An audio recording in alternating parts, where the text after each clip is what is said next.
மாவட்டம் வேடச்சந்தூர் அருகே இருசக்கர வாகனத்தின் மீது மோதிய கார் மண் மேட்டில் ஏறியதால் பறந்து சென்று கவிழ்ந்தது.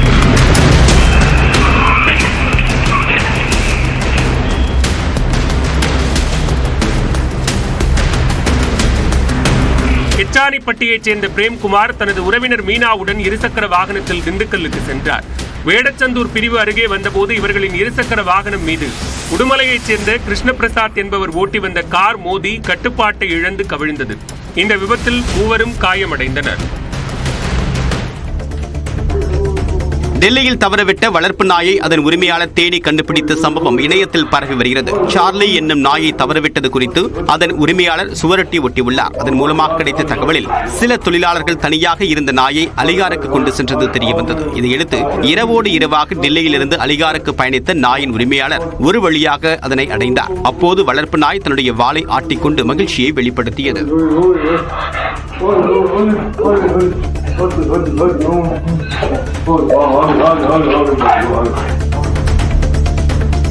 அரியலூர் மாவட்டம் ஜெயங்கொண்டம் அருகே காங்கேயம்குறிச்சி கிராமத்தில் 10 நாட்களாக குடிநீர் வராததால் பொதுமக்கள் காலி குடங்களுடன் சாலை மறியல் போராட்டத்தில் ஈடுபட்டனர். அருகே உள்ள பிளிச்சுக்குழி கிராமத்திற்கு வந்த பேருந்தை வழிமறைத்து மக்கள் 1 மணி நேரத்திற்கும் மேலாக போராட்டத்தில் ஈடுபட்டனர். தகவல் அறிந்து வந்த காவல்துறையினர் பொதுமக்களிடம் பேச்சுவார்த்தை நடத்தி சமாதானப்படுத்தினர். மதுரையில் ஏரியாவில் பெரிய தாதா ஆக வேண்டும் என்ற நோக்கில் கொலை செய்ய கத்தியுடன் காத்திருந்த 4 இளைஞர்கள் கைது செய்யப்பட்டனர். ஜெய்ஹின்புரம் அருகே காவலர்கள் ரோந்து பணியில் ஈடுபட்டபோது 4 இளைஞர்களை பிடித்து விசாரித்துள்ளனர். அப்போது அவர்கள் 4வரும் கொலை செய்தால் ஏரியாவில் பெரிய ஆளாகிவிடலாம் என்பதற்காக கொலைக்கு திட்டமிட்டு வாளுடன் இருந்தது தெரியவந்தது. இதனையடுத்து விஜய், ஜாகிர் ஹுசேன், அழகேசன், பிரவீன் பாலா ஆகிய 4வரை காவலர்கள் கைது செய்தனர். நீதிமன்ற அவமதிப்பு வழக்கில் நேரில் ஆஜராகாத செங்கல்பட்டு மாவட்ட ஆட்சியருக்கு எதிராக வாரண்ட் பிறப்பித்து சென்னை உயர்நீதிமன்றம் உத்தரவிட்டுள்ளது. ஆனைக்குண்டம் கிராமத்தில் விஏஓவாக பணியாற்றிய முனுசாமி என்பவர் உயிரிழந்த நிலையில் அவரது மகன் ராஜகிரிக்கு கருணை அடிப்படையில் வேலைவாய்ப்பு வழங்க சென்னை உயர்நீதிமன்றம் உத்தரவிட்டிருந்தது. இந்நிலையில் இந்த உத்தரவை அமல்படுத்தாதது ஏன் என கேள்வி எழுப்பிய ஆட்சியருக்கு வாரண்ட் பிறப்பித்த சென்னை உயர்நீதிமன்றம் வழக்கை ஏப்ரல் 4ஆம் தேதிக்கு தள்ளி வைத்தது. கன்னியாகுமரியில் புல்லட் பைக்குகளை மட்டும் திருடி வந்த கேரள நபர் கைது செய்யப்பட்டார். சாமியார் மடத்தைச் சேர்ந்த விஜேந்திர சிங்கன் தனது புல்லட் திருடு போனதாக மார்த்தாண்டம் காவல் நிலையத்தில் புகார் அளித்திருந்தார். இதுகுறித்து காவலர்கள் விசாரணை நடத்தி வந்த நிலையில் ஒற்றாமரம் அருகே திருடு போன புல்லட்டில் இளைஞர் ஒருவர் செல்வதைக் கண்ட மார்த்தாண்டம் உதவி ஆய்வாளர் அவரை பிடித்து விசாரித்தார். விசாரணையில் அவர் கேரளாவைச் சேர்ந்த செல்சன் என்பதும் அவர் மீது 15க்கும் மேற்பட்ட புல்லட் திருட்டு வழக்குகள் இருப்பதும் தெரியவந்தது. இதையடுத்து அவரை காவலர்கள் கைது செய்தனர். கடலூர் மாவட்டம் புவனகிரி அருகே வீட்டில் பதுங்கியிருந்த 5 அடி நீள பாம்பை தீயணைப்புத் துறையினர் பாதுகாப்பாக பிடித்தனர். புவனகிரி கடைவீதியில் வசிக்கும் ரகுபதி என்பவரது வீட்டில் பாம்பு ஒன்று பதுங்கியிருப்பதைக் கண்ட அவர் சிதம்பரம் தீயணைப்புத் துறையினருக்கு தகவல் தெரிவித்தார். இதையடுத்து சம்பவ இடத்திற்கு விரைந்த தீயணைப்புத் துறை வீரர்கள் பாம்பை லாபகமாக பிடித்தனர்.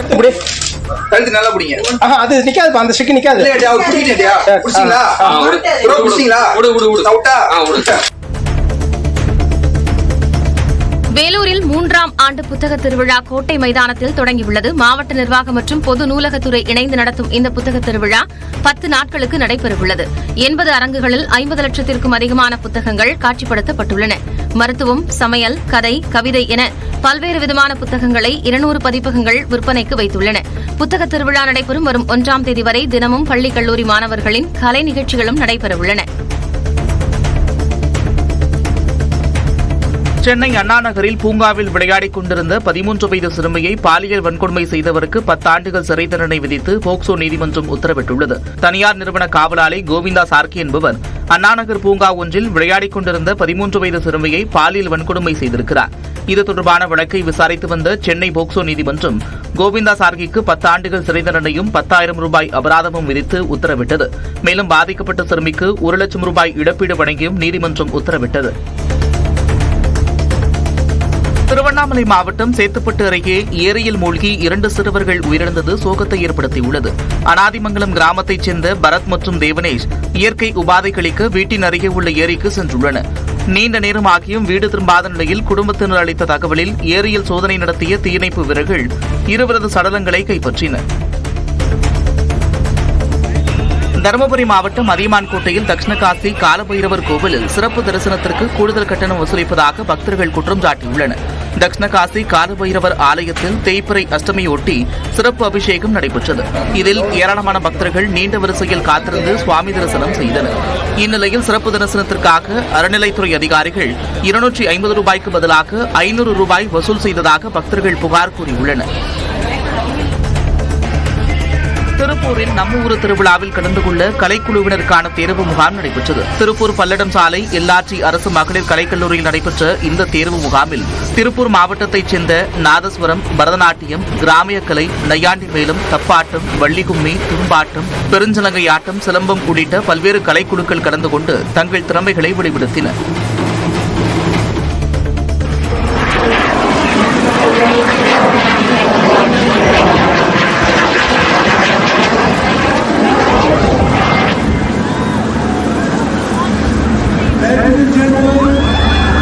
தென்னாப்பிரிக்காவில் சாகச நிகழ்ச்சியின் போது விமானம் கீழே விழுந்து நொறுங்கிய அதிர்ச்சி காட்சிதான் இது.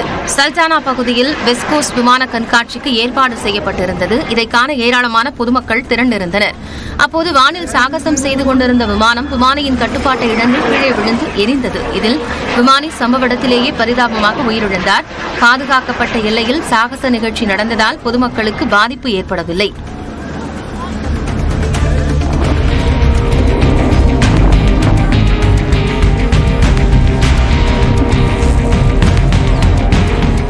அமெரிக்காவின் ஹோமர் நகர மின் உற்பத்தி நிலையத்தின் சிம்னி மற்றும் குளிரூட்டி கோபுரங்கள் திட்டமிட்டபடி தகர்க்கப்பட்டன. பென்சில்வேனியாவின் மிகப்பெரிய அனல்மின் உற்பத்தி நிலையமாக இருந்த ஹோமர் சிட்டி மின் உற்பத்தி நிலையம் 54 ஆண்டுகளாக செயல்பட்டு வந்த நிலையில் பல்வேறு காரணங்களால் 2023ஆம் ஆண்டு மூடப்பட்டது. இதைத் தொடர்ந்து எரிவாயு மின் நிலையமாக மாற்றும் முயற்சி நடைபெற்று வருகிறது. இந்நிலையில் அனல்மின் நிலையத்தின் சிம்னி மற்றும் குளிரூட்டி கோபுரங்கள் இடிக்கப்பட்டன.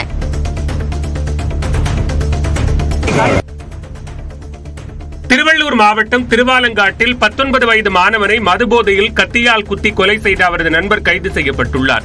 நாத்தவாடா கிராமத்தில் வெள்ளிக்கிழமையன்று பூண்டியைச் சேர்ந்த லோகேஷ் என்ற மாணவர் கொடூரமான முறையில் வெட்டி கொலை செய்யப்பட்டிருந்தார். இது தொடர்பாக விசாரணை மேற்கொண்ட காவல்துறையினர் செல்போன் உரையாடல்களை அடிப்படையாக வைத்து அவரது நண்பர் ஜெகனை பிடித்தனர். 1000 ரூபாய் பணம் கொடுக்கல் வாங்கல் தொடர்பாக இருவருக்கும் இடையே ஏற்பட்ட தகராறில் கொலை நடந்தது தெரியவந்தது. கடலூர் மாவட்டம் புவனகிரியில் ஒருங்கிணைந்த குழந்தை வளர்ச்சி திட்டம் சார்பில் சமுதாய வளைகாப்பு விழா நடைபெற்றது. புவனகிரி வட்டார ஒருங்கிணைந்த குழந்தை வளர்ச்சி பணிகள் திட்டம் சார்பில் தனியார் திருமண மண்டபத்தில் நடைபெற்ற விழாவில் 120 கர்ப்பிணிகளுக்கு புடவை, மாலை உள்ளிட்ட சீர்வரிசை பொருட்களோடு வளையல் அணிவித்து வளைகாப்பு விழா நடைபெற்றது.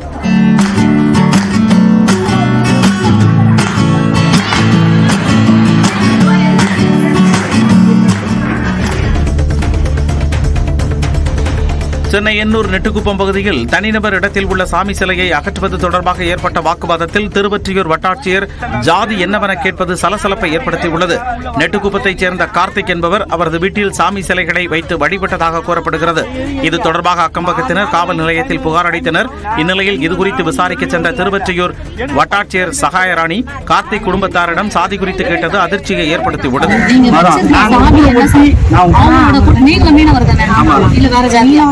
நம்ம அதை பேசக்கூடாது. அந்த ஜாதியெல்லாம் நீங்க இந்த குலத்தவருங்க தானே, இந்த இனத்தவர் தானே, அப்ப அவங்க சொல்ற சாமி இந்த சாமி வேறன்றாங்க. தென்காசி நகர பகுதிகளில் புதிய பேருந்துகளின் சேவையை சட்டமன்ற உறுப்பினர் பழனி கொடியசைத்து தொடங்கி வைத்தார். ஆலங்குளம், சுரண்டை, மேலப்பாவூர் உள்ளிட்ட பகுதிகளுக்கு செல்லும் அரசு பேருந்துகளில் அதிக அளவு கூட்ட நெரிசல் ஏற்படுவதால் கூடுதல் பேருந்துகளை இயக்க கல்லூரி மாணவ மாணவிகள் கோரிக்கை வைத்தனர். அதன்படி செங்கோட்டை மற்றும் மேலப்பாவூர் வழித்தடங்களுக்கு 2 புதிய பேருந்துகள் இயக்கப்படுகின்றன.